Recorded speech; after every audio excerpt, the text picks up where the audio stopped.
সুন্নাহর ভিত্তিতে শরিয়ার ভিত্তিতে আইন প্রণয়ন করব না। আমাদের একজন ভদ্র মহিলা, খ্রিস্টান ভদ্র মহিলার প্রশ্নের জবাবে তিনি বলেছেন, তখন তো আমাদের এক বাক্স আর থাকে না, কারণ আমাদের এক বাক্স নীতিরা ছিল ইসলামের পক্ষে একটা বাক্স। এর জন্য এখন ইসলামের পক্ষে হাত পাকার বাক্স আছে। দ্বিতীয় আপনার প্রশ্ন হলো এই যে আওয়ামী লীগের ভোটাররা কাদেরকে ভোট দেবে, এই প্রশ্নের জবাব কিন্তু 5ই আগস্ট থেকে আমি দিয়ে আসছি। আমি বারবার বলেছি, আওয়ামী লীগ যারা করে, আওয়ামী লীগ করার কারণে আপনার দেশের নাগরিকত্ব বাতিল করেননি। সরকার তো দেশের নাগরিকত্ব বাতিল করেনি, সে দলকে সে ব্যক্তি করছে। সরকার কি করছে? দল অবৈধ ঘোষণা করছে বা দল এখন কার্যক্রম বন্ধ করছে, নিষেধাজ্ঞা জারি করছে, কিন্তু তাদের তো নাগরিকত্ব বাতিল করেনি। যদি তারা দেশের নাগরিক থাকে তাহলে তার নাগরিকত্বের গ্যারান্টি দেওয়ার দায়িত্ব কার? সরকারের। যদি তার বিরুদ্ধে কেস না থাকে, মামলা না থাকে, তাহলে তার নাগরিকত্বের দায়িত্ব, তাকে নিরাপত্তার দায়িত্ব তো সরকারের।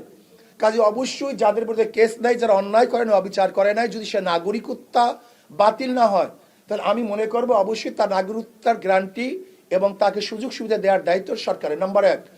নাম্বার 2, আওয়ামী লীগের ভোটাররা কাকে ভোট দিবে? যাদের মাধ্যমে তারা নিরাপত্তা পাবে, জান মাল ইজ্জত, ব্যবসা বাণিজ্য নিরাপত্তা পাবে, তাদেরকে ভোট দিবে। আপনি তো বাংলাদেশের অন্যতম একজন ইসলামিক স্কলার, আর আপনি ইসলামী আন্দোলন বাংলাদেশের সিনিয়র নায়েব আমির।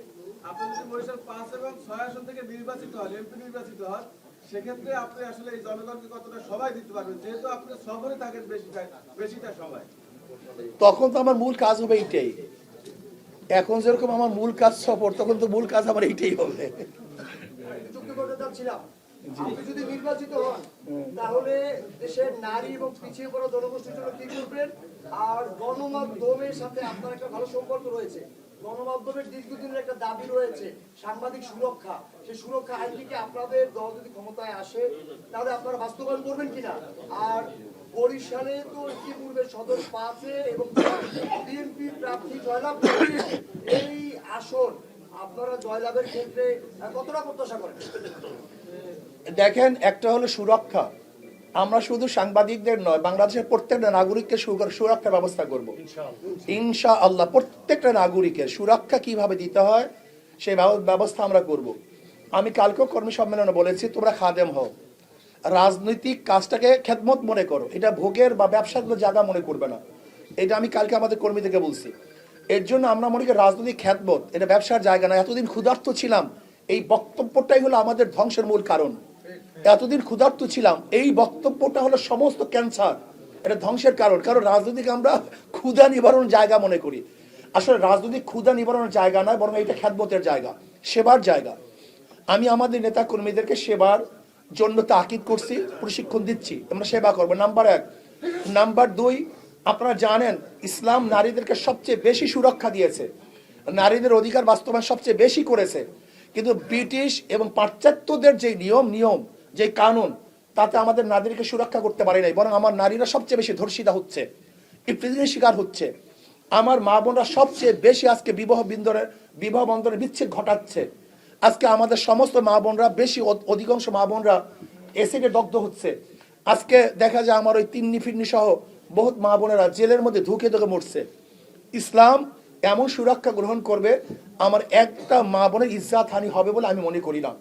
এবং আমার প্রত্যেকটা মা বোনের অধিকার, তাদের শিক্ষা, চিকিৎসা, তাদের বাসস্থান, এমন অনেকে মনে করে, যেমন একজনে বলেছে যদি আমরা ক্ষমতায় যাই তাহলে 8 ঘন্টা থেকে 5 ঘন্টা কমিয়ে আমরা তাদেরকে বেতন বাড়িয়ে দেবো। আমাকে প্রশ্ন করছে আপনারা কি করবেন?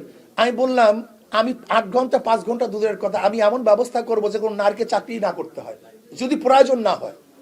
আমি তাদের ঘরে টাকা পৌঁছাবো, আর যারা চাকরি করবে তো করবে, সেখানেও তাদেরকে কমতি করব।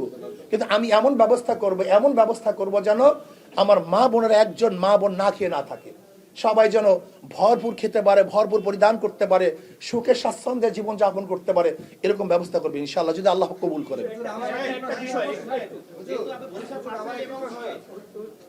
নতুন রিন গভীর থেকে পরিষ্কার করে কাপড়কে রাখে নতুনের মতো উজ্জ্বল। নতুন রিন অ্যাডভান্স পাউডার। আমার প্রশ্নটা হচ্ছে যে এক বাক্স নীতিতে আপনারা ছিলেন এবং সমাবেশও করেছেন আপনারা, শেষ পর্যায়ে কি আমরা দেখলাম যে আসলে দলগুলো ভাগ হয়ে গেল। এইখানে কি জামাতের কোনো ব্যর্থতা রয়েছে যে কারণে আপনাদের সাথে সম্মিলিতভাবে এক বাক্স নীতিতে রইল না? দেখেন, আমি কার ব্যর্থতা এবং কি ব্যর্থ না এই বিষয়ে তো আমি আগেই বলেছি যে আমাদের মূল দাবি ছিল ইসলামের পক্ষে একটা বাক্স, এইটা হলো মূল। যখন ইসলামের পক্ষে বাক্স দেব, সেই ইসলামী আইন প্রণয়ন না করি, তাহলে জনগণকে ধোকা দেওয়া হবে না? এটা তো বাস্তবতা, এটা বাস্তবতা। সংসদে নারীদের একটি কোঠার একটা ইয়ে আছে।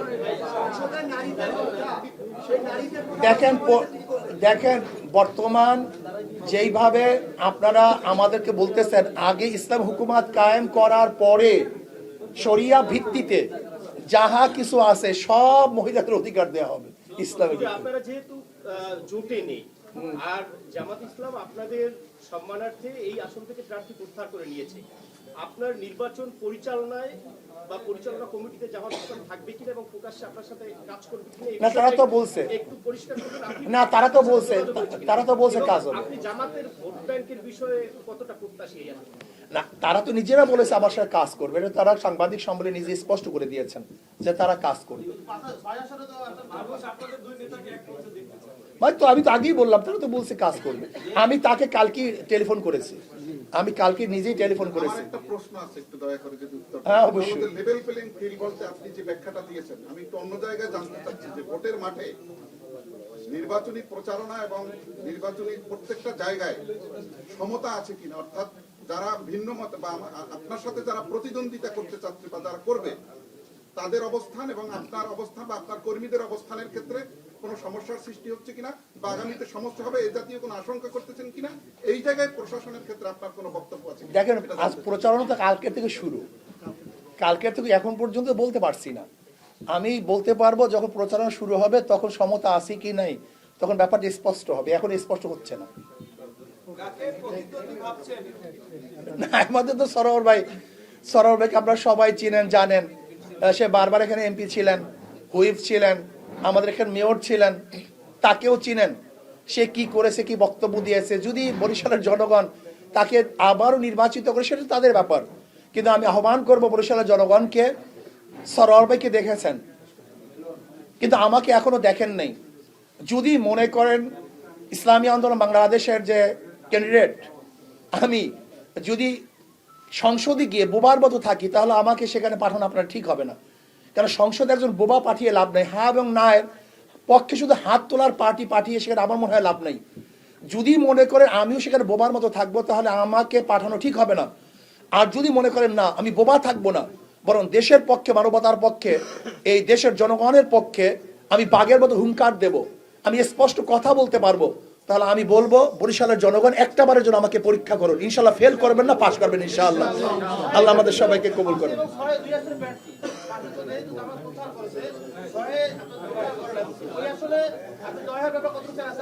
আমি ইনশাআল্লাহ দুটোটা কি দুই জায়গাতে ইনশাআল্লাহ জয় হবার জন্য ইনশাআল্লাহ আমি আশাবাদী। আলহামদুলিল্লাহ। কি আপনারা আছেন না আলহামদুলিল্লাহ আমার সাথে? আল্লাহ আমাদের সবাইকে কবুল করুন। আল্লাহুম্মা সাল্লি আলা, হ্যাঁ হ্যাঁ হ্যাঁ